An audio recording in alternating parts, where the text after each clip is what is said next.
Welcome back. This is Today on eNCA. Now, it appears that the Democratic Alliance-led coalition partnership in Gauteng Metros continues to fracture. This as it's still reeling from the removal of the Joburg Council Speaker, Vasco da Gama, by the opposition with the help of coalition partners. The DA leader in the province, Solim Simanga, last month slammed Action SA leader Herman Mashaba as arrogant, childish and immature. And today, the Action SA provincial leader accused the DA of arrogance. For more on this, I'm joined now by eNCA's Moloko Moloto, who's been tracking that story. So quite a bit of animosity between the DA and Action SA. Moloko, do we have an understanding of what's at the heart of it? These are parties that profess their belief in coalition politics, but importantly, these are parties that have vowed that they will do all they can to keep the ANC out of power. So why can't they get along? Well, Tulas, perhaps it should come as no surprise, because when Herman Mashaba left the DA to form Action South Africa, we saw how they reacted, particularly Helen Zille.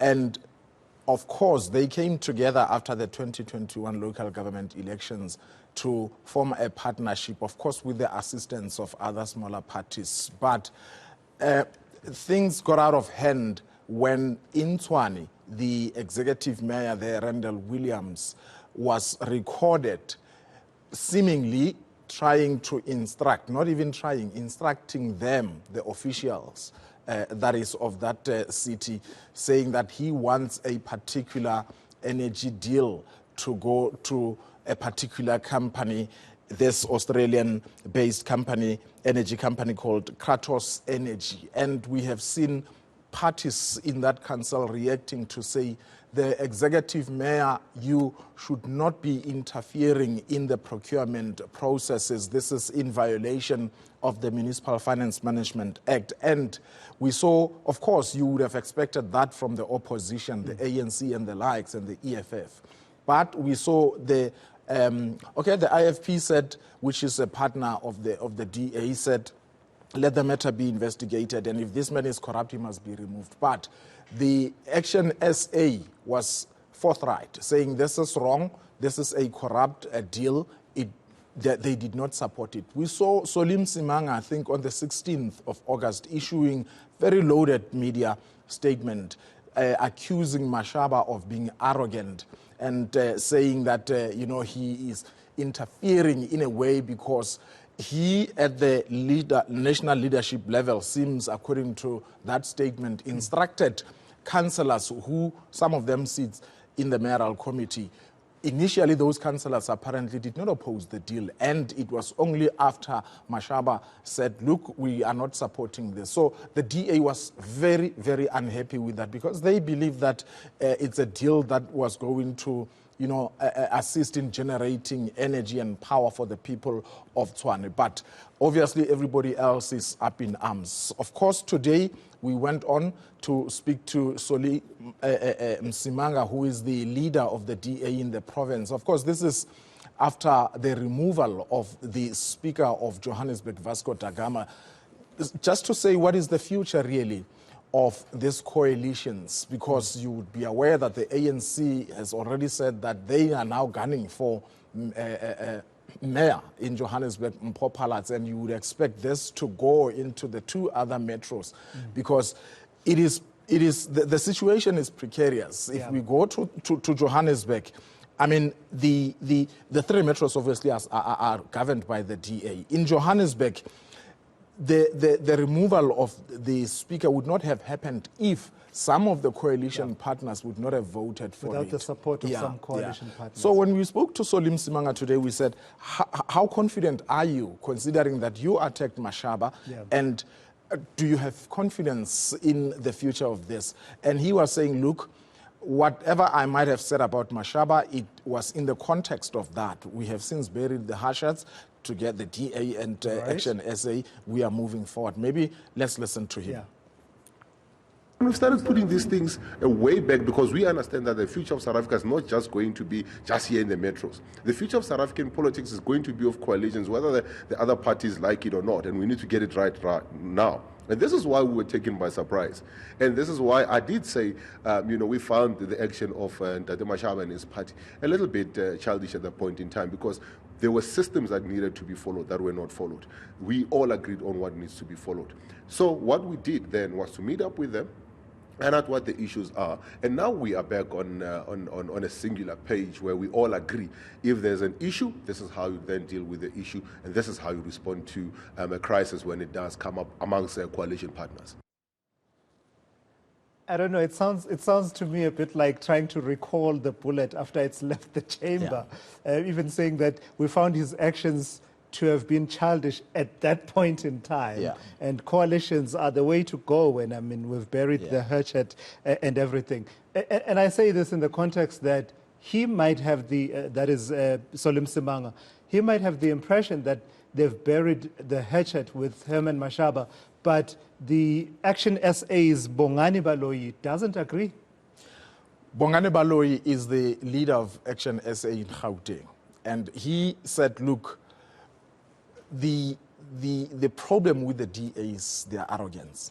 Echoing what Dada Morero, the leader of the ANC in Johannesburg, said yesterday in this very same studio, saying that the problem with the DA is that it is arrogant towards its coalition partners, going on to say that they are not going to govern any municipality in a coalition form in this province of Gauteng, which could mean that perhaps the ANC will obviously want to go into this municipalities that are led by the DA. Of course, besides the 3 metros, we know that the DA is also governing in Mogale City as well as West Rand in the form of coalitions.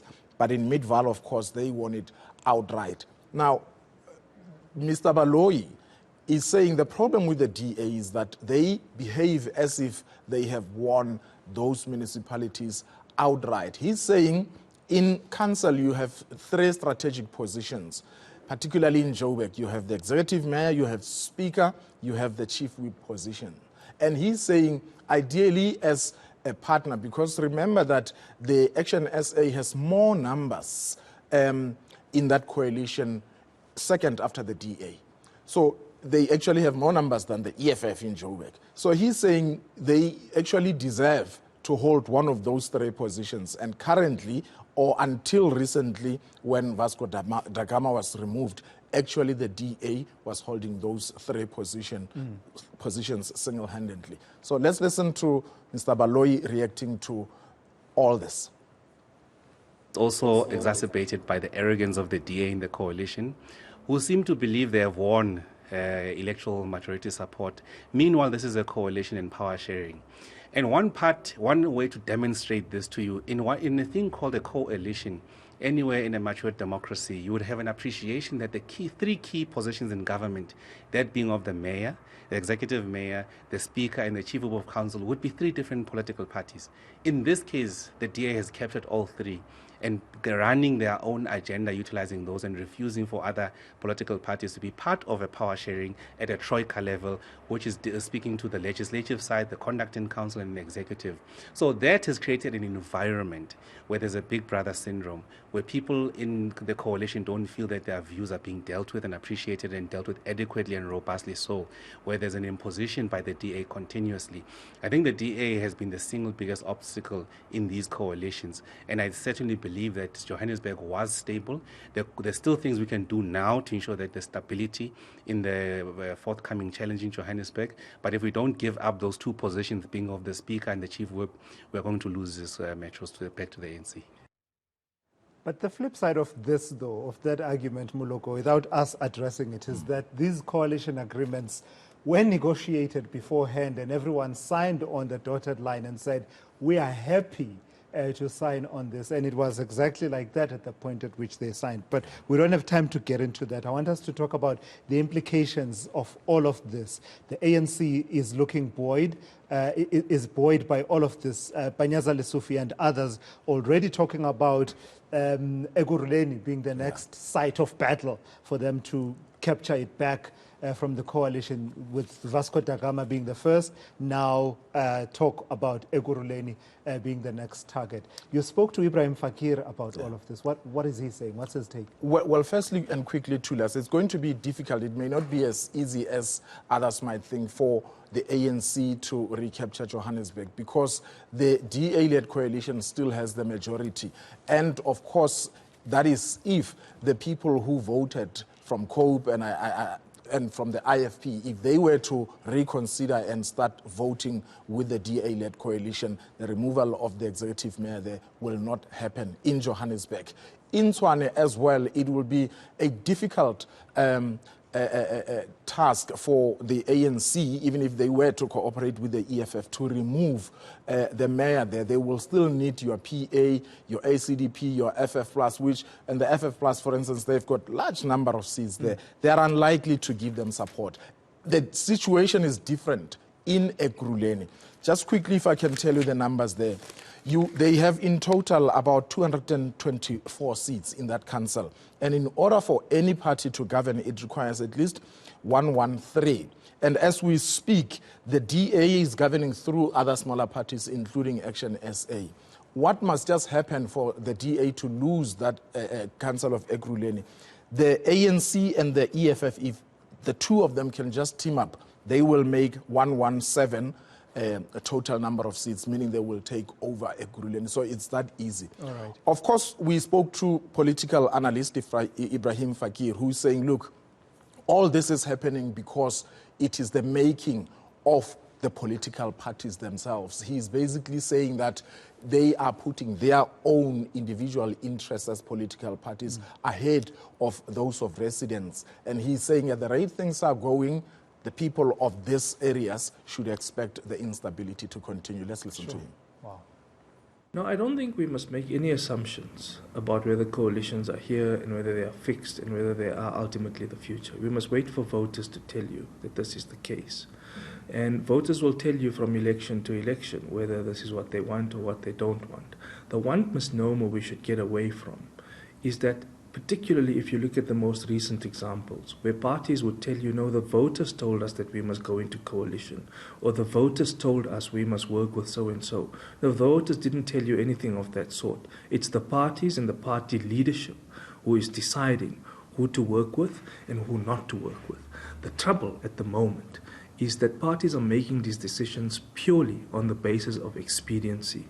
And this expediency is leading to a circumstance of use and abuse of each other to get into power and kick others out of power. Why? Because there's short-term political advantage built into this. So what this is leading to is a great degree of politicized uncertainty and institutional ambiguity. Now, there are obviously people who say, but this is politics.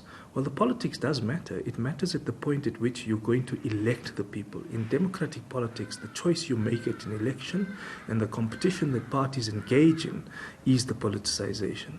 The second politicization is the crafting of an agenda for government or crafting an agenda for oversight and accountability and probity to ensure that those who are in government, whether in majority, whether through minority government, whether through coalitions, are actually held to account by an agenda of oversight and accountability. And what we've seen is much more of a game of brinkmanship rather than any kind of agenda for governance or for policy coherence. Moloko, as we wrap, I want to leave you with this story. When you say coalition, to me, there are two iconic images that come to mind. One, when it works well, I think Angela Merkel in Germany. You know, the number of coalitions that she was party to and led under different guises over many years, very successfully running a government, no matter how difficult it got. The second image is when it's dysfunctional, and I think of the late Mongameli Bobani and Athol Trollip in the council in Nelson Mandela Bay. But one particular picture, they were voting for the budget. Yeah. And everyone voted in support of this budget, including the mayor, raising one hand, but Mongameli Bobani was not in support of it, being the deputy mayor. That dramatic image at that moment tells you what can go wrong.